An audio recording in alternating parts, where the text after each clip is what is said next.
예, 이제 마무리 1시간 더 나눕니다. 4페이지 그냥 쭉 읽어나가면 이제 되니까 나간 만큼 읽겠습니다. 민수기 33장 8절 하히롯 앞을 떠나 광야를 바라보고 바다 가운데를 지나 에담 광야로 사울길을 가려서 마라의 진을 치고, 여기 사울길 얘기가 나오는데 이거 뭐 사울길을 다 읽을 수는 없으니까 인용한 거 몇 절만 읽고 넘어갑니다. 출애굽기 3장 18절 그들이 네 말을 들으리니 너는 그들의 장로들과 함께 애굽 왕에게 이르기를 히브리 사람의 하나님 여호와께서 우리에게 임하셨은즉 우리가 우리 하나님 여호와께 제사를 드리려 하오니 사울길쯤 광야로 가도록 허락하소서. 이런 모든 말씀들은 다 보면 애굽과 그다음에 하나님과 완전히 분리시켜버리는 그런 거리를 사울길이라고 얘기를 했다, 이걸 알 수가 있는 거죠. 자, 출애굽기 15장 22절 한 절 더 읽습니다. 모세가 홍해에서 이스라엘을 인도하며 그들이 나와서 수르 광야로 들어가서 거기서 사울길을 걸었으나 물을 얻지 못하고, 이 말은 광야에 나온 다음에 매번 이제 사흘씩 이렇게 길을 가게 됐다. 그런데 몇 번을 가게 됐다고요? 사흘을 몇 번 갔다고요? 42번을 갔어요. 예. 누가복음 이제 이게 신약에서 구약의 사흘길에 관한 거 설명을 예수님이 하신 거예요.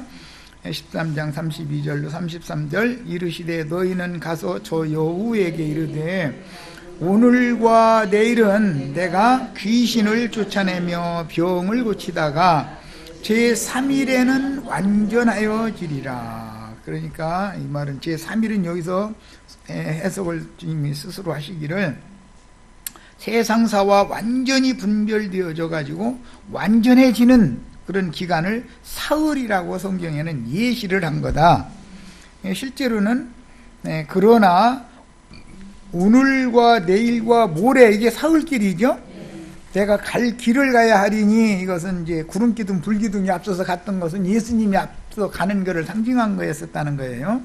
선지자가 예루살렘 밖에서는 죽는 법이 없느니라 이렇게 말씀하셨는데, 오늘 내일 모레 실현되는 것은 안식이 예비일, 안식일, 안식 후 첫날 이렇게 사흘길이죠. 예수님이 이방 전도 사역을 통해서 얻은 무리를 이끌고 갈릴리의 한 산에 오르시니 이방인 무리가 주님을 따라왔고 그들은 이미 사울길을 동행했던 무리였으므로 먹을거리가 동일한 상태였는데 본문의 사울길과 먹을 것이 없는 무리의 양식 문제 해결은 매우 중요한 문제였습니다.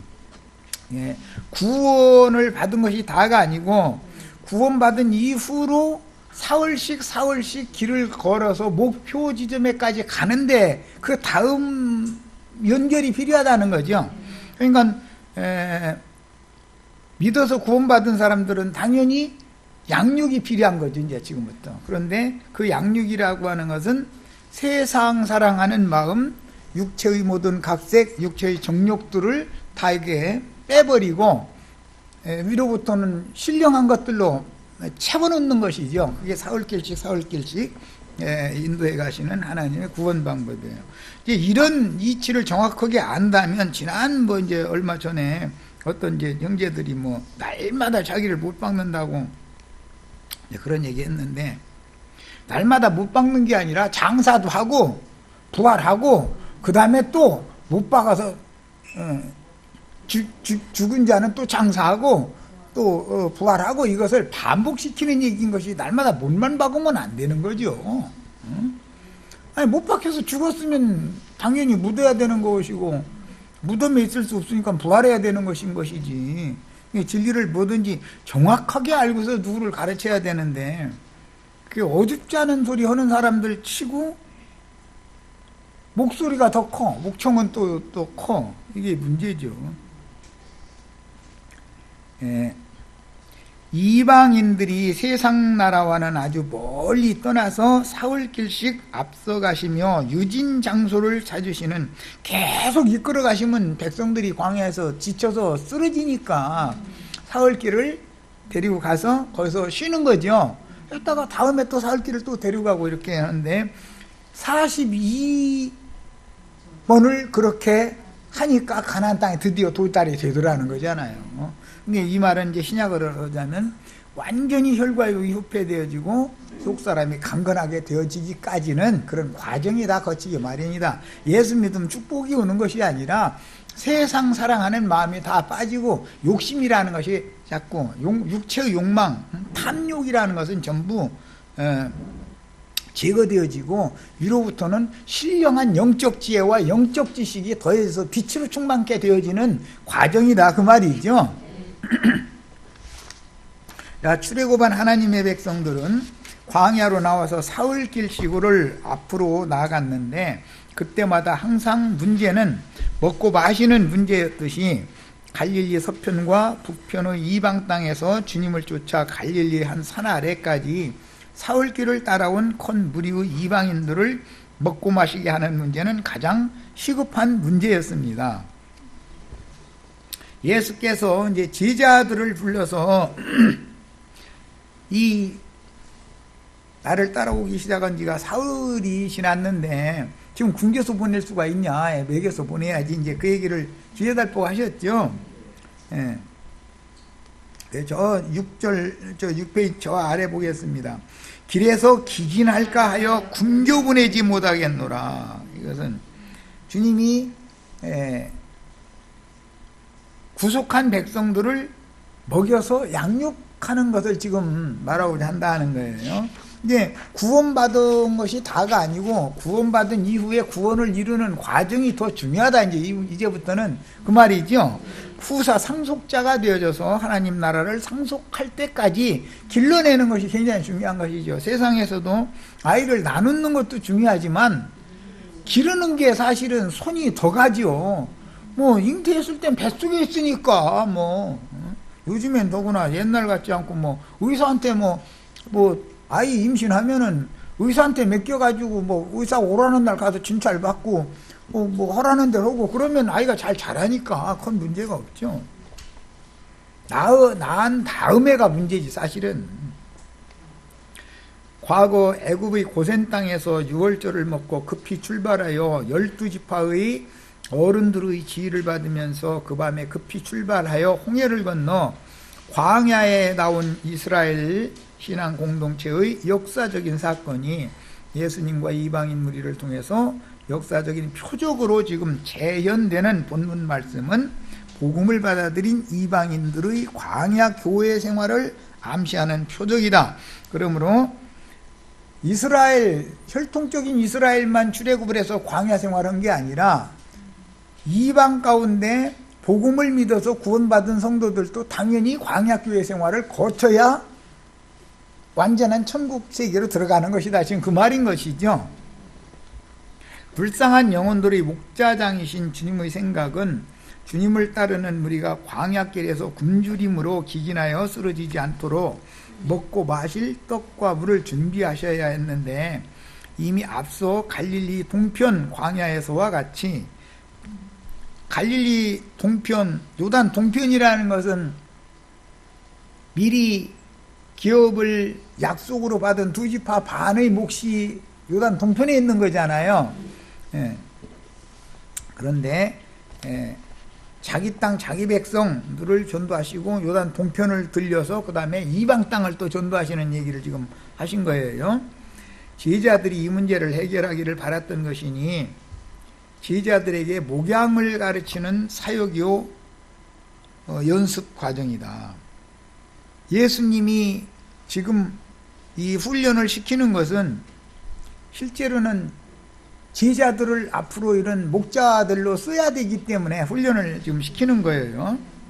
마태복음 15장 이제 33절 제자들이 이르되 광야에 있어. 이 광야에서는 먹을 것이 없다는 거였잖아요. 우리가 어디서 이런 우리가 배부를 만큼 떡을 얻으리까? 어디서 얻어요? 주님의 입으로 나오는 말씀을 기다려야 되는데 어디서 얻을지 이것은 땅에서 볼 이 육신적인 음식을 구해다가 먹일 생각을 지금 하는 거예요, 제자들이. 제자들이 이 물음에 필요한 양의 떡과 물을 공급하는 일은 자신들의 사명이라는 인식보다는 어찌할 바를 모르고 당황하고 있다라는 걸 보여주는데, 이미 갈릴리 바다 동편의 빈들에서 경험을 했지만 제자들은 다시 현실적인 상황에서 훈련을 지금 또 받는 입장인 것이죠. 예, 34절로 갑니다. 예수께서 이르시되 너에게 떡이 몇 개나 있느냐? 문제는 너에게 있는 떡이 중요해요. 이르되 7개와 작은 생선 2마리가 있나이다 하거늘. 생선이 5,000명 먹일 때는 작은 생선이 아니었죠. 그냥 생선이었어요. 예수님은 제자들이 현재 갖고 있는 조금의 양식을 통해서 제자들이 지금까지 가르침 받은 것이 제자들이 가지고 있는 양식이죠. 가지고 있는 떡이에요.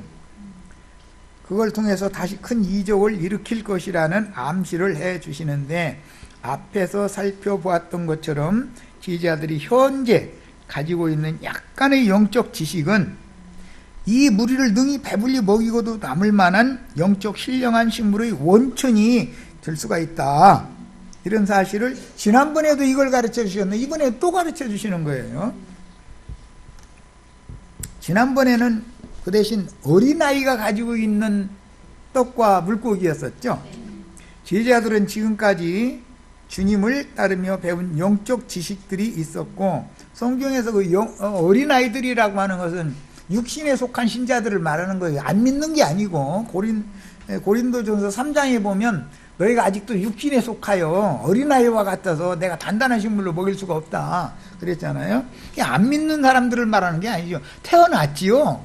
태어났는데 애굽에서 나왔는데 그런데 생명이 너무 어리다, 그런 뜻인 것이지.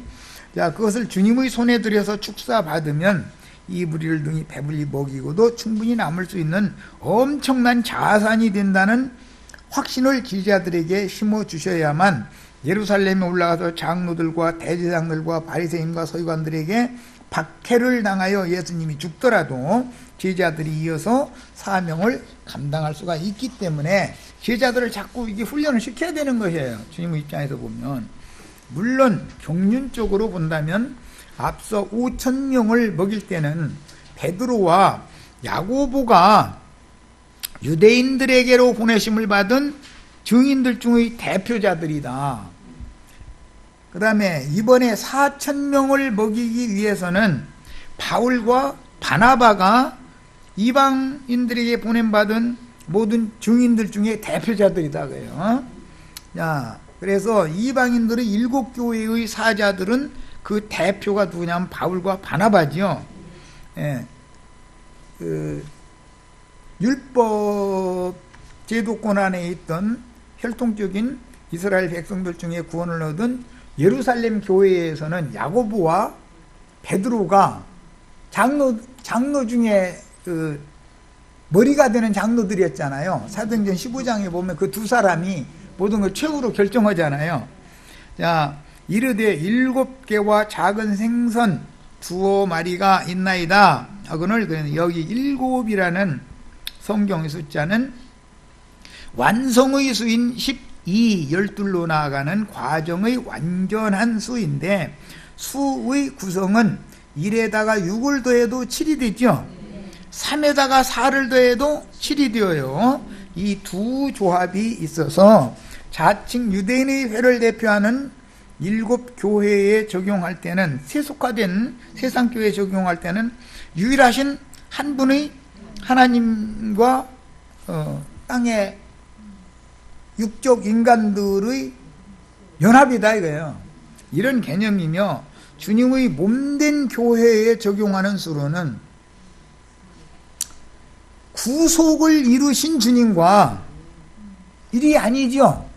이제 아버지와 아들과 성령의 이름 안으로라고 그럴 때 그 아버지의 이름, 아들의 이름, 성령의 이름 안으로 세례를 줘야 되는 문제니까 여기에서는 3이 적용이 된다 이거예요. 아브라함, 이삭, 야곱의 하나님, 적용이 된다 이거. 그렇다 해서 하나님이 셋이라는 뜻이 아니라 이런 세 단계의 과정을 거쳐서 구속을 완성하신 그 하나님이 사람에게 연합이 되어져야 되는 일이다. 주님의 교회는 교회의 터를 닦을 때 그리스도의 구속을 교회의 터로 삼는 것이고, 세상 교회는 그냥 한 분의 하나님이 세상 많은 사람들을 다 사랑하신다, 이걸로 이렇게 교회의 터를 그런 식으로 삼는 거죠. 그러다 보니까 이게 서로 헷갈리는 거예요 지금. 그러면 그 한 분의 하나님 어디 계시냐면 하늘 보좌 우편 어디에 계신다, 이런 식이잖아요.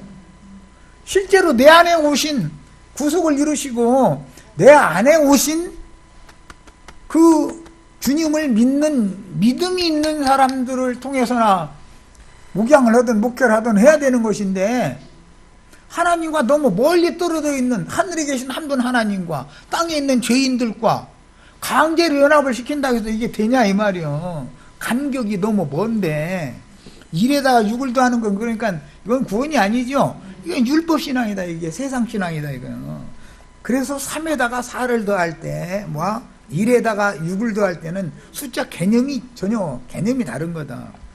빌립보서 1장 20절로 21절, 나의 간절한 기대와 소망을 따라 아무 일에든지 부끄러워 아니하고 지금과 같이, 지금도 전과 같이 온전히 잠대하여 살든지 죽든지 내 몸에서 그리스도가 존귀하게 되게 하려 하는, 이거 존귀하게라고 번역이 됐는데, 원은 확장, 증가, 내 안에 들어오신 그리스도가 더해지는 것, 날마다. 이것이 연합이죠. 그러니까 처음 믿어도, 구원을 받았어도 믿음이 더해져야죠. 야, 이는 내게 사는 것이 그리스도니 죽는 것도 유익함이라. 네, 죽어도 좋다, 이제 이런 신앙이, 이게 참 기독교인들 죽지도 않고 뿅 휴거되려는 사람들한테 이런 얘기하면은 그 사람들한테는 이게 얘기가 안 통하는 얘기죠. 앞의 수와 뒤의 수를 더할 때는 하나님과 사람의 연합 과정을 암시하므로, 앞의 수 조합은, 즉 1에다가 6을 더하는 조합은 땅의 모든 족속에게 구속이 이루어지기 전 유대교의 율법 말씀인 유일하신 하나님이 땅에서 취한 짐승 인간들과 연합하면 광야 교회의 칠수가 되지만, 유대교의 유일신과 짐승 인간들이 연합을 하면 이제 열매를 맺게 돼 있죠. 남편과 아내가 연합을 하면 열매가 나올 거 아니야. 이제 예를 들자면 하나님과 백성들이 이게 연합을 하면 열매를 맺게 되는데, 1에다가 곱하기 6을 하면 도로 6이 돼버린다 이거예요. 그 6이라는 건 여섯째 날 짐승인간들 창조 날이잖아. 그래서 짐승의 수, 사람의 수, 짐승의 수, 그 수를 채우는 6이, 근원이 이렇게 나오는 거다 이거예요. 기독교는 전부 열매를 맺으면 뭘 맺어요? 6의 열매를 맺는다 이거예요. 짐승의 수, 사람의 수, 그걸 채운다. 666을 지금 계속 채우고 있는 거예요. 그 다음에 3에다가 4를 더한 구속을 이루신 하나님이 믿는 이들이 속에 들어와서 연합이 된 경우, 날마다 연합을 더 맺으면 겉사람은 후패되고 속사람은 날로 새로워져 가지고 최종적인 열매를 맺으면 3과 4를 곱하게 되면 12라는 수가 되는 것이지 6이 아니다 이거. 1에다가 6을 곱하면 6이 돼버리는데 도로. 그러니까 세상 교회 신앙생활을 오래 하면 할수록 사람들이 점점 짐승인간이 돼버려. 짐승과 방불케 돼버려. 세상을 더 사랑해버려. 세상을 완전히 떠나게 만드는 게 아니다 이거예요. 이게 이런 것이 수의 원리에서도 성경이 계시가 된다 이거예요. 그래서 그러므로 본문에서 떡 7개와 물고기 2마리의 비유는 7교회의 사자들과 매 세대마다 주님의 교회에 파송하시는 두 증인들, 오병이어에서도 물고기는 2마리였죠. 그 물고기란 반드시 숯불에 구운 고기야 되는 거예요. 그런데 오병이어에서 그 물고기는 이게 물고기가 큰 고기였단 말이야. 여기서 지금 7병이호에서는 작은 물고기라 의도적으로, 작은이라는 말을 의도적으로 넣은 거예요. 이제 왜 이렇게 했는지를 이제 생각해 보는 거예요. 5,000명을 먹이실 때 물고기 2마리는 베드로와 야고보가 대표 증인들이지만, 이 단락에서 이때 이들은 주님의 나라가 이루어지면 좌우편 내 자리다, 다 그 생각하고 있었죠. 바울과 바나바는 주님께서 알아서 그 자리에 앉힐 자를 앉히실 것이고, 우리는 다만 종들이니까 충성하고 봉사할 걸 일밖에 없다, 이렇게 생각하니까 자기 공로를 세워가지고 높은 자리에 올라가려고 하는, 대인 되고자 하는 생각을 가진 사람과, 그게 뭐죠? 유대인의 신앙이잖아요. 오늘날 예배당 목사님들은 큰 교회 유명한 목사님 되기를 추구하지, 사울 되기를 추구하지 바울 되기를 추구하지 않잖냐 그 말이야. 그러니까 4,000명 먹이는 이 이방인들에게로 보냄받은 사울은 바울이 되는 것이 너무 당연한 거다, 이런 말이야. 너무 당연한 거야. 그래야 주님은 이제 마태복음 25장에 천사들과 함께 보좌들의 오는 세상에 와서 보좌들이 앉은 자들 보고 대인들이여 그랬어요, 소자들이여 그랬어요. 지금 왜 이런 말이 나온지를 잘 이해를 해야 된단 말이야. 작은 자들에게 큰 것을 맡기시는 것이 율법 신앙과 생명으로 거듭난 사람들의 신앙의 차이다 이거예요. 대인이 되기를 추구해. 세상 교회 사람들은 대인 되기를 추구하죠. 작은 자 되는 걸 추구하지 않아요. 그래가면서 주님이 오시면 또 심판 때는 지가 않겠다네 또. 아니 세상에서도 대인으로 누리고, 주님이 오셔도 지가 또 그 자리에 앉으면 우리 같은 소자들은 그럼 자리가 없어지면 얼마나 억울해. 뭐야 우리는. 내가 지금 뭔 얘기인지 아시겠어요? 왜 숯불에다가 꼭 물고기 2마리랑 우리가 세상 사람이었는데 주님께 붙잡혀가지고 주님의 일을 위하여 증인으로 지금 불에 구워져가지고서 이렇게 사람 먹는 먹이가 된 거 아니요. 나도 한 형제 날탱이가 라면 먹으라고 하면 비린내나서 안 먹어 그러지. 소금 쳐가지고 바짝 말렸다가 해서 이거 숯불에다가 딱 구운 고기는 맛있어 이상하게. 그거는 양념해가지고 구우면 천천 맛있죠.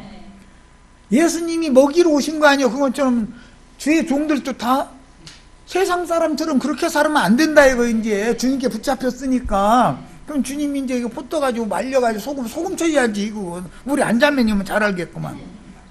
바다에 생선 잡으면 먼 바다에 나가면 많이 잡아가지고 가야 되니까 어떻게 해요. 놔두면 그냥 배에서 썩으면 쓰나. 이게 소금 잔뜩 싣고 가서 그냥 배닥 타고선 창자 휙 버리고서는 이렇게 소금 치는 거예요. 어떤 저 생선은 창자까지도 줬다 먹어버려. 그런데 창자젓이 또 맛이 뜯어보고 목장만 익으면 또. 그래서 성경이 말하고자 하는 의도가 그냥 단순한 얘기들이 아닌 것이다 이게. 이방인들에게 보내심을 받은 사도들은 큰 자였지만 작은 자가 되는 것이고, 유대인들에게 보냄받은 사도들은 원래 갈릴리 어부들이 원래 큰 자들이 아니잖아. 그런데 대인들라고 그 꼴값을 떨어. 베드로와 야고보는 그러죠.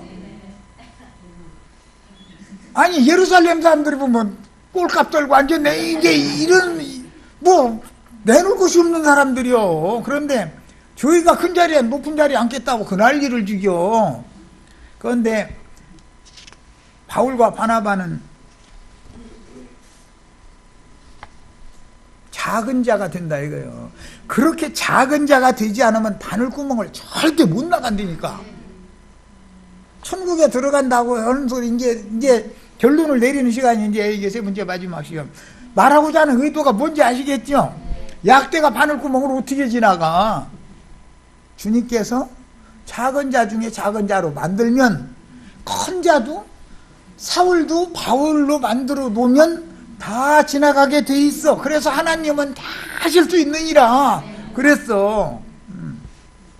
하나님이 큰 자를 작은 자 만들려면 여간 수고하셔야 돼. 이거 작은 자가 큰 자 되는 거 죽어는 거 쉬운 자동적이니까 이건 그건 쉬워도 큰 자를 작은 자 만드는 건 쉬운 게 아니야. 그러니 하나님과 얼마나 서로 부딪히고 싸우고 중내 사내하고 아우성 쳤쌓고 그래야지 하루아침에 되냐고. 이게 뭐 10kg 감량해서 잘 10kg 가지고 너 되겠냐 이놈아.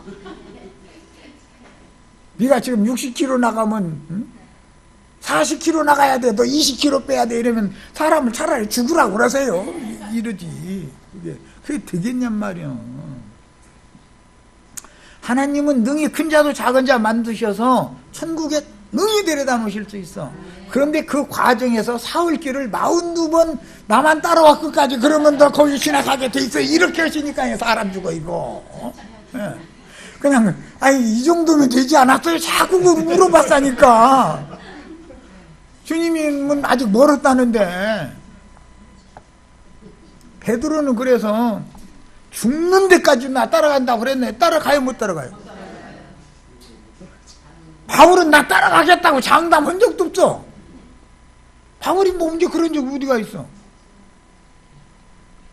예수 믿는 사람들 박해오느라고 헤매고 다니고 그러는 중인데 빛이신 하나님이 오셔가지고 빛을 비춰가지고 깨닫으니까 납작 엎드려져가지고서 그 다음에는 만약에 베드로를 바울처럼 뭐 40에 하나 감한 매를 몇 번 맞고 태장으로 몇 번 맞고 뭐 막 베드로를 그러면 아유 나 이제 그만할래요 이러지 바울처럼 끝까지 가지를 않습니다.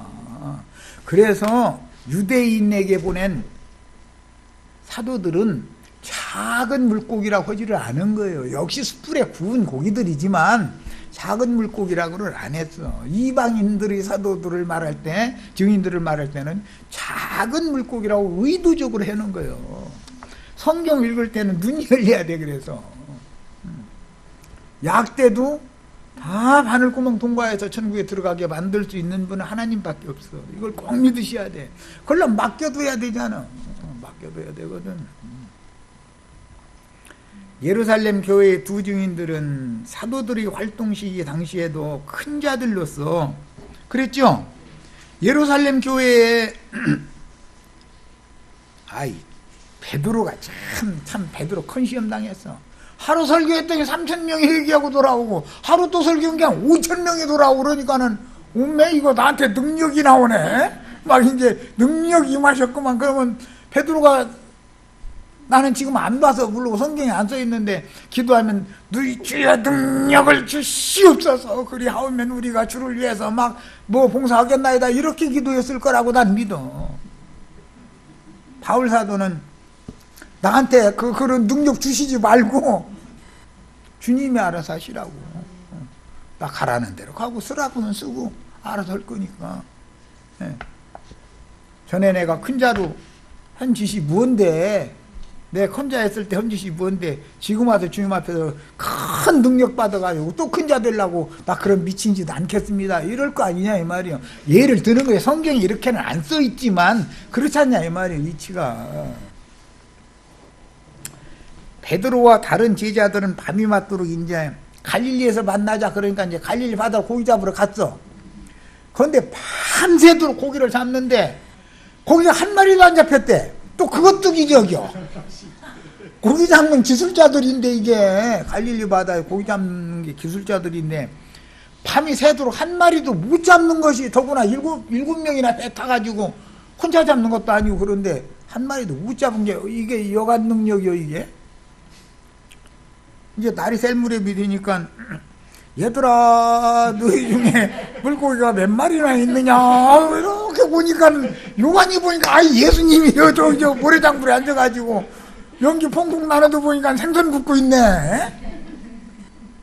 베드로는 또 성질인 거 배가지고 아이고 이거 빨리 돌을 저니까 이게 배가 천천히 가도 안 되니까 내가 빨리 가서 내가 먼저 가서 주님 영접하고 만나야지. 그러니까 뛰어내리잖아. 너 나중에 와. 내가 내 앞에 가서 그래도 내가 주님 만날 때 내가 먼저 만나야지. 순서가 해서 찬물도 위아래가 있는 거지. 이제 이러는 거 아니요. 참 좋은 말이요. 그러니까 예수님, 야, 너 빨리 여기 올라오지 말고, 너 물고기 몇 마리나 잡았어? 그러니까 또 이제 그거 쉬어보려면 시간 걸려야 되잖아. 그냥 배 대고 오는 사람들 같이 와라. 그 말이잖아, 사실은. 너 혼자 와가지고, 너 혼자 공세운 것처럼 그렇게 하면 안 된다. 이런 말이잖아. 그러니까 그거 다 하신데, 153가지 시니까 제자들도 같이 도달됐을 거 아니야.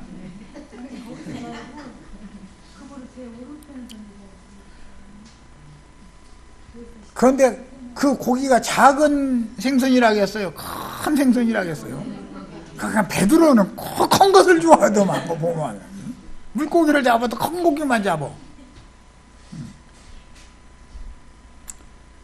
말이 이렇게 좀 흘러가요. 그런데 베드로와 다른 지자들은 밤이 맞도록 수고하고 날이 셀 무렵 세상 대인들을 상징하는 큰 물고기 153마리를 잡았는데, 이로사 모나미 볼펜 얘기가 아니고, 이거는 너 혼자 공세우려고 하지 말고 그 배에 같이 와서 아침 식사까지 둘러앉아서 먹자. 너 혼자 왔다고 내가 너무 특별히 내가 너만 사랑한다고 그래서 나 입장 곤란하잖아. 예수님이 이러시는 거예요. 그러니까 너 지금 잡은 고기가 몇 마리냐. 그러니까 일부러 베드로가 그 쉬어보라고 그런 거 아니야. 시간을 좀 너 혼자 잘난 체 이제 너 그만해라 그 말이잖아. 153 모나미 볼펜 만들으라는 말이 아니야. 주님께서 이미 준비하신 떡과 숯불에 구운 말린 생선을 조반으로 이제 얻어먹고, 그 전까지는 만찬만 먹었는데 오늘부터는 이제는 아침밥을 먹는 거예요.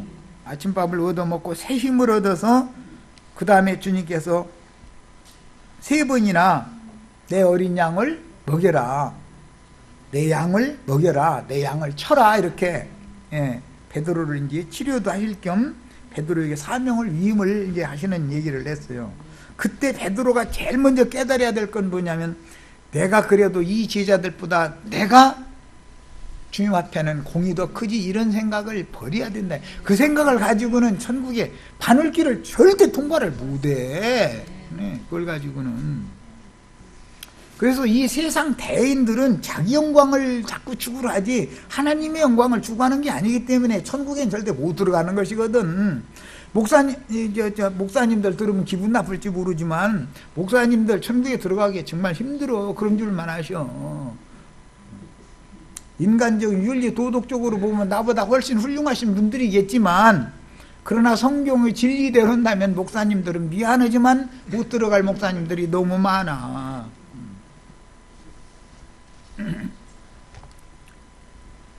주님이 오는 세상을 펼치기 위해서 재림을 완료하실 때는 작은 소자들에게, 이 작은 소자들에게 한 것이 되게 한 것이고, 이 작은 소자들에게 하지 않은 것이, 작은 소자들에게 공개하고 대접하고 안 해주면 대인들한테는 공개를 잘해주는 자들이 많다는 거 아니야.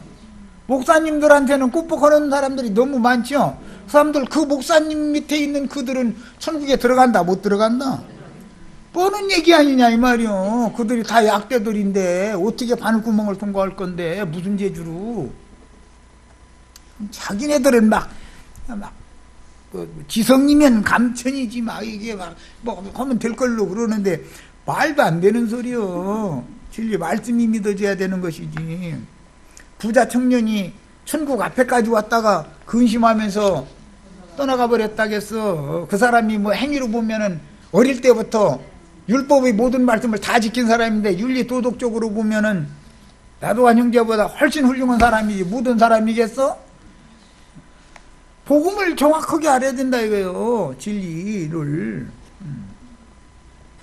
자, 그 다음에 이제 35절입니다. 예수께서 우리에게 명하사 땅에 앉게 하시고, 5,000명 먹일 때는 어디에 앉혀놓고 내겠죠? 잔디 위에 풀 위에 앉혀놓으셨죠? 그런데 여기서는 마른 땅에다 앉혀놓은 거예요. 이방인들 먹일 때는. 야, 앞에서 5,000명 먹일 때는 풀밭에 앉게 하셨지만 본문에서는 마른 땅에 앉게 하셨으니 이방인들은 이스라엘처럼 푸른 초장에 있는 양무리가 아닙니다. 그러니까 베드로는 갇힌 양무리를 푸른 초장에다가 풀어놓는 말씀을 전하다 보니까 5,000명, 3,000명이 막 하루에 막 들어와. 그러면 내 말씀이 능력이 나가는구나 막 이제 이러면 베드로가 변질되기가 굉장히 쉽죠 그게. 그런데 바울은 가서 죽어라고 전도를 하는데 몇 명 왔다가 도로 나가 버렸어. 나 이거 사람 죽어. 바울은 그랬다는 거예요. 왜? 이방인들은 대대로 여호와의 말씀을 받은 적이 없었기 때문에 메마르고 거친 영혼들에게 맞는 환경 속에서 이제 말씀을 맡은 주님의 제자들을 통해 처음으로 작은 생선 구워서 먹여주러 다녀야 되는데 하나님의 말씀과 아무 상관없는 사람들로 여태까지 살아왔기 때문에 예수 그리스도가 당신의 하나님이고 메시아고 구원자라 이러면은 예수가 밥 먹여? 이러는 사람이 많지 유대인들과 같지 않다 이거예요. 그들은 말씀을 잘 들어왔기 때문에 무언 얘기하면은 무엇만 판단만 하고 있어. 유대교 지도자들은 저 말씀 제대로 하는지 않는지 어디 한번 들어보지 이러고 이방인들은 듣기는 유심히 듣는데 뭔 소리인지 도대체 헷갈려서 알아듣도 못하겠는 거야. 뭐 세상 말을 해야 말이 알아듣겠는 세상 말이 아니라 전부 갑작스럽게 하나님의 말씀을 가지고 해버리니까 이해가 되냔 말이요. 그래서 이건 전부 땅바닥에 앉은 자들이다 이거예요. 저주받은 땅에 있는 자들이다 이거예요. 야, 그런 사람들한테 전도를 하는 바울 사도가 힘들어요. 이미 풀밭에 앉아있는 사람들한테 전도하는 베드로가 힘들어요. 바울 형제님하고 베드로하고는 사역 자체가 달라. 그러니까 바울 자신이 높은 자가 되고 큰 자가 되어져 가지고서 전도를 하면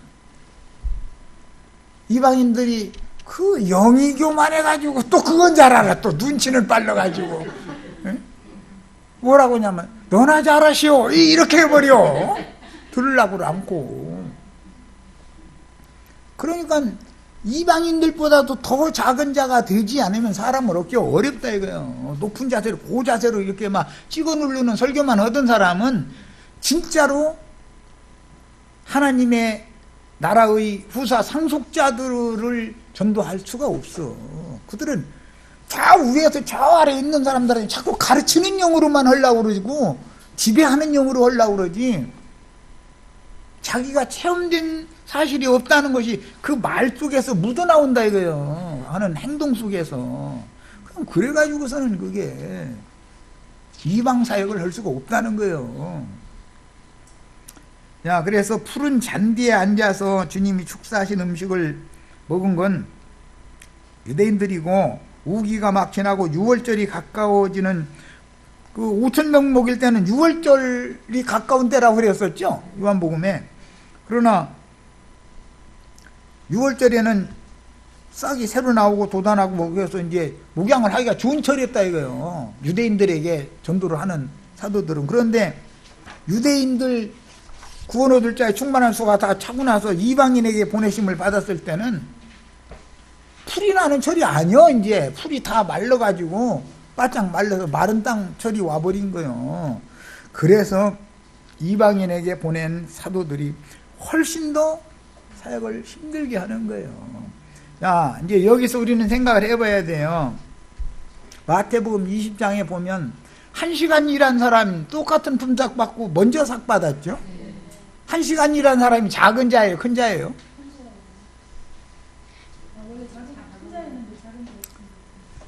1시간 일한 사람이 작은 자 중에 작은 자고 일을 그만큼 힘든 여건에서 해냈으니까 그 사람 길게 일을 시켜가면서 그렇게 저주받은 땅에서 생땅 파게 만들었으면은 똑같은 품삯 주면 안 되죠. 그렇잖아요? 그래서 그 사람들은 사역에 수고하는 기간을 짧게 해주신 게 하나님이 다 계산이 있어서 그렇게 하시는 거예요. 하나님 무슨 사람 많던 계산 못해서 그렇게 하시는 게 불의하게 하시는 게 아니야. 자, 10페이지로 갑니다. 무화과나무로부터 교훈을 배우라. 그 가지가 연하해지고 잎이 돋으면 여름이 가까웠음을 알게 된다. 이건 6월절이 됐다. 예, 마른 나무가 새순을 내는 때다. 그런 의미죠. 그런데 이는 잎만 무성한 무화과나무의 저주가 지난 후 새순, 새잎이 나오는 여름이 가까이 온 건조기의 새 시대가 도래될 것을 암시하는 말이다 이거예요. 이미 풀이 자라서 목양할 거 다 하고 나서 그 다음에 무화과나무가 부활될 것을 지금 말한다 이런 말이에요. 무화과나무는 이스라엘을 말하는 거기 때문에, 자, 유대인들에게 전도하던 때는 6월절이 시작이지만 이방인들에게 전도하는 때는 건기, 풀이 자라는 때가 아니다 이거. 풀이 돋아나거나 자라는 때가 아니다. 이것은 하나의 표상으로서 저주받은 땅에서 땅의 일만 생각하고 땅의 일들에 목숨을 걸고 사는 것이 너무 당연해. 그게 잘못된 게 아니야. 이방인들의 생각은 그런 사람들한테 하나님 말씀이 천국 복음을 전하는 일이 쉬운 일이겠냐 이 말이야. 땅에 앉혀놓고서 먹이는 일은. 그래서 아까 내가 군대 얘기했는데 논산훈련소 첫 번째 훈련 받는 건 똑같은 훈련이지만 베드로가 훈련 받는 건 조금 그래도 좀 그래 좀 견딜만해. 그런데 죽겠다고 그러지 자기 나름으로는. 그래서 교회 생활을 하다가 보면 이 세상에서 나같이 고난받는 사람 없다고 그러지, 내가 받는 고난은 마음껏도 아니라고 이런 사람은 나 호들못해 여태 한 번도 못 만나봤잖아. 그런데 작은 자 중에 작은 자가 되어져 가지고 바늘구멍 통과할 수준이 되는, 그렇게까지 만드는 최전방 이제 사단 교육대에 들어가서 거기서 한번 교육 받아봐봐. 그러면은 논산훈련소 그거 놀고 먹기였는데, 누워서 떡 먹기였는데, 이제 이런 말이 자연히 나오게 돼 있어.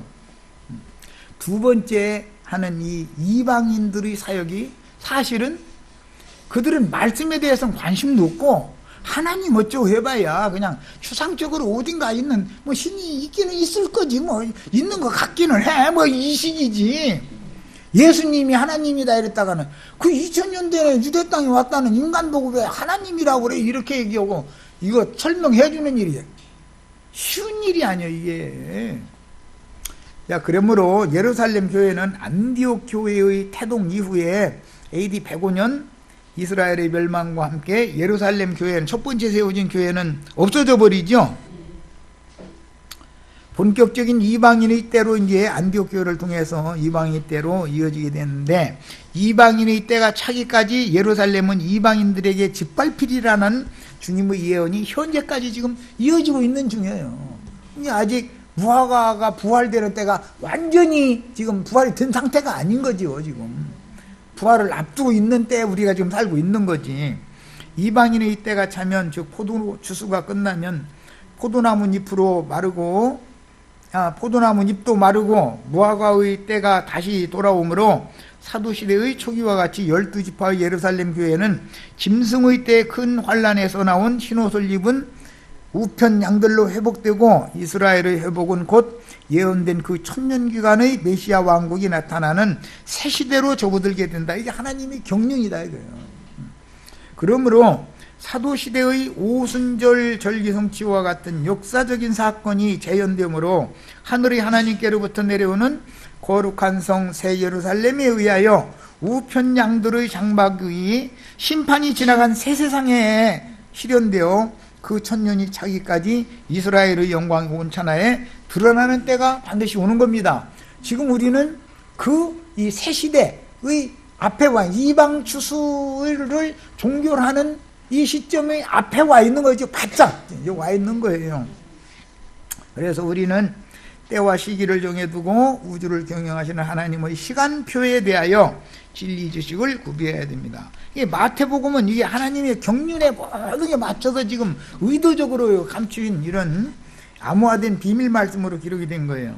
6일 창조 중에도 전반부 3일이 있죠. 그거는 해, 달, 별의 운행으로 말미암는 하루가 아니죠. 첫째 날, 둘째 날, 사흘 되던 날까지는 무슨 해, 달, 별과 상관없는 날들이잖아요.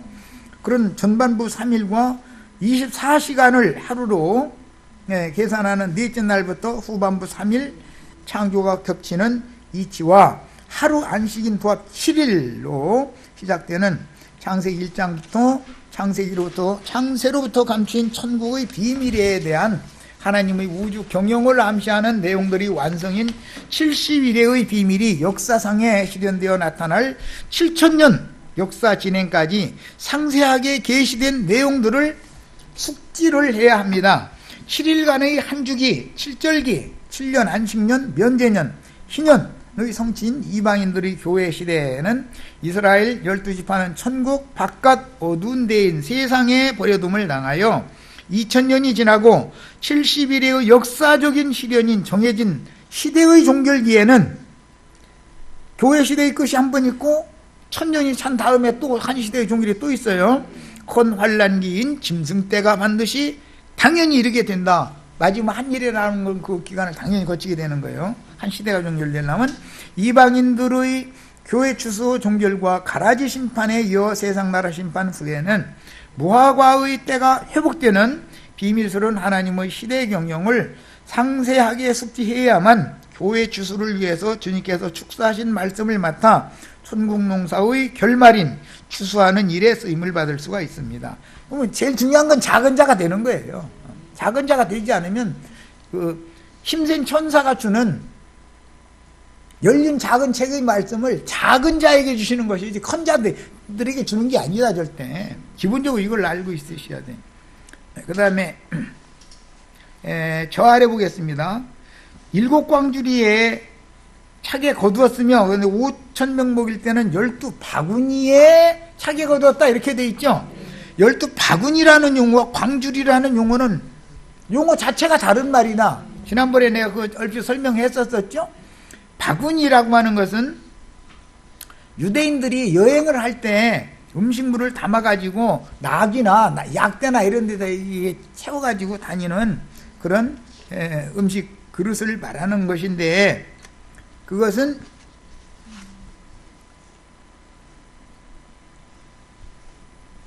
바구니, 바구니라고 번역이 됐고 그 다음에 이방인들이 사용하는 광주리라는 것이 있어. 이것은 특히 사도행전에 보면은 아레다 왕의 손에서 벗어날 때 바울 사도를 성에서 그 광주리에 담아서 내려보냈다고 그랬죠. 그러니까 이것은 사람이 들어가서 피신을 만큼 큰 그릇이다라는 걸 알 수가 있어요. 실제로는 큰 그릇인데 작은 생선을 거기다 다 담아서 채우려면 양은 더 많이 들어가겠죠. 베드로라는 그릇도 큰 그릇이에요. 베드로는 뭐 그렇다고 발보다 그릇이 적다 또 이렇게 말하면 좀 그렇지만 경륜상으로 볼 때 그렇다 이거예요. 베드로라는 그릇에는 바울이라는 그릇보다 더 많은 양을 담을 수 있는 그릇 자체가 그게 아니라 용도가 다르다 이거예요. 자, 여기까지해서 예배당 목사님들과 우리 형제 자매님들은 사용 용도가 다르기 때문에 천국 말씀을 담을 수 있는 그릇의 용량이나 용도가 다르다라는 걸 아셔야 된다 이 말이야. 자, 여기까지해서 마칩니다.